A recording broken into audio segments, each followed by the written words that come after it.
지금도 세계 곳곳에서는 다양한 자연재해 또 재난 상황이 일어나고 있는데요. 혹시 우주 전파 재난이라는 말 들어보셨습니까? 우주 전파로 인해서 전력, 통신 등의 각종 문제가 발생하는 상황을 말하는데요. 서울이 전 세계에서도 우주 전파 재난이 발생할 위험성이 높은 도시 중 하나라고 합니다. 네, 그렇다면 이 우주 전파 재난이란 얼마나 위험하고 또 대응 방법 마련되어 있는지 알아보겠습니다. 국립전파연구원 예보관 한진욱 공학박사 연결됐습니다. 안녕하십니까? 예, 안녕하십니까. 한진욱입니다. 네, 저희가 앞서서 우주 전파 재난에 대해서 전력, 통신 등의 여러 문제가 발생하는 상황이라고 이렇게 간략하게 소개를 해드렸는데요. 예, 아마 많은 분들이 조금 낯설게 여기실 것 같습니다. 이게 어떤 건지 좀 더 자세히 설명 부탁드리겠습니다. 예, 일반인에게는 매우 생소하고 어려운 재난인데요. 네.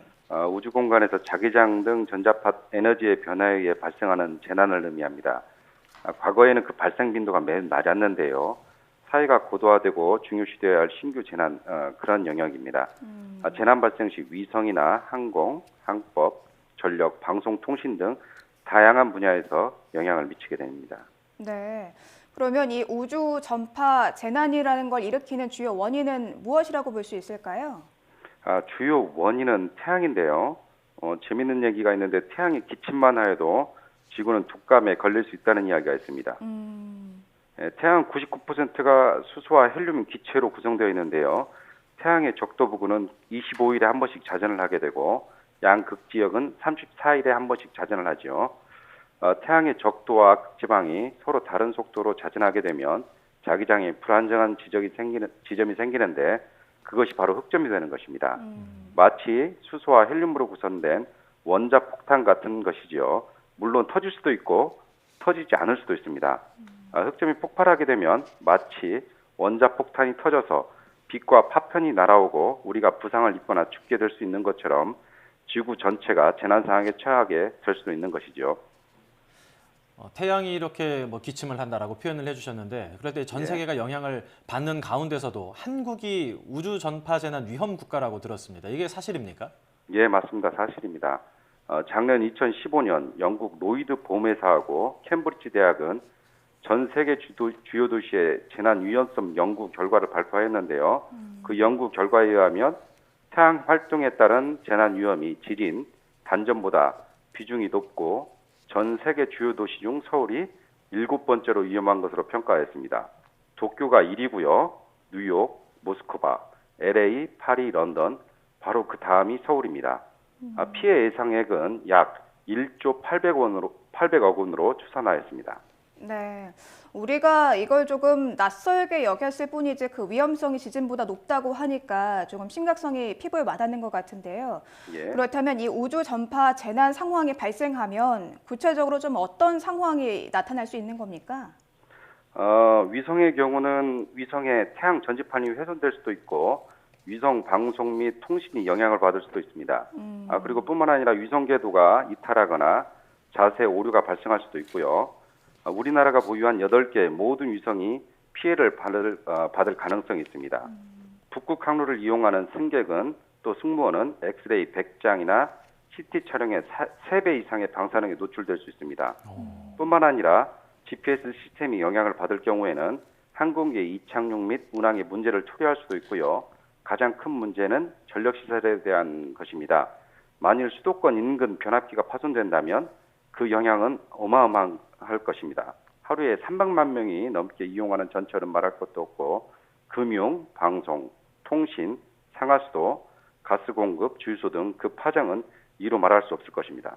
네, 산업계 전반뿐 아니라 우리 실생활에서도 굉장히 좀 큰 영향을 줄 수 있을 것 같은데요. 예. 실제 이 현상으로 인해서 발생했던 사례가 과거에 있었습니까? 예, 2003년 10월이 가장 대표적인 것이라 할 수 있는데요. 네. 2003년 10월에 남아프리카 공화국에서는 변압기 15개가 손실이 되었고요.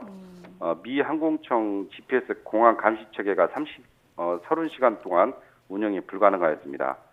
우리나라의 경우에도 항공우주원연구원에서 운영하는 위성에도 약간의 문제가 발생하였고요. 군에서도 단파 통신이 두절되는 상황이 발생하였습니다. GPS 장애로 인한 항공기 이착륙 장애에 대한 사례를 보면 2011년과 2014년 미국에서 여러 차례 발생을 하였고요. 국내에서도 2006년에 위성 방송에 노이즈가 발생하는 등 방송 장애가 온 적도 있었고, 백악관 발표에 의하면 가장 강력한 지자기 교란이 발생하였던 1859년의 상황이 지금 발생한다면 이를 복구하는 데에도 4년에서 10년이 걸릴 것이라고 전망하였습니다.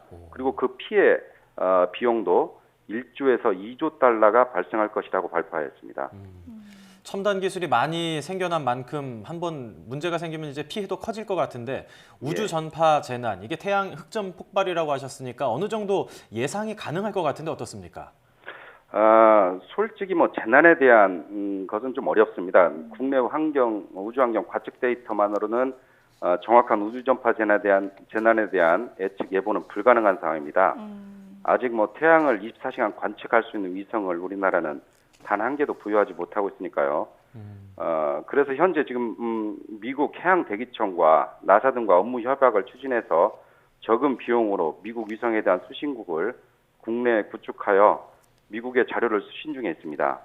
이러한 관측 자료 및 모델을 이용하여 국립전파연구원 우주전파센터는 태양 흑점 폭발, 태양 입자 유입, 지자기 교란 확률 등을 유관 및 실무기관에게 제공하고 있습니다.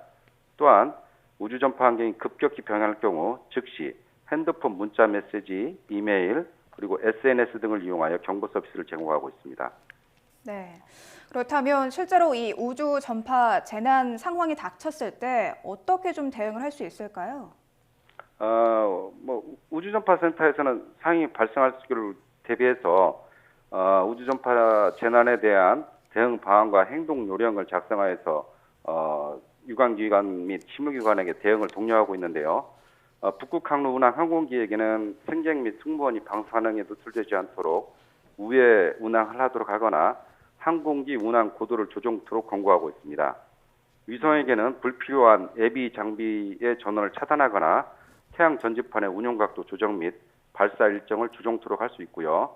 만일 재난 상황이 발생할 경우 미래부를 중심으로 국민안전처, 국방부, 국토부, 해수부, 산업부, 기상청 등이 협업해서 중앙재난안전대책본부나 중앙사고소수본부를 구성 운영하여 신속한 대응 및 복구가 가능하도록 할 것입니다. 그리고 또한 2013년 미래부에서는 우주전파 재난 표준 매뉴얼을 마련하였는데요. 지난 11월 10일에는 우주전파 재난 모의 훈련을 수행했습니다. 지자기 교란으로 인한 정전 사항을 가정하여서 전력 및 통신 복구, 그리고 화재 진압 훈련도 훈련을 하였습니다.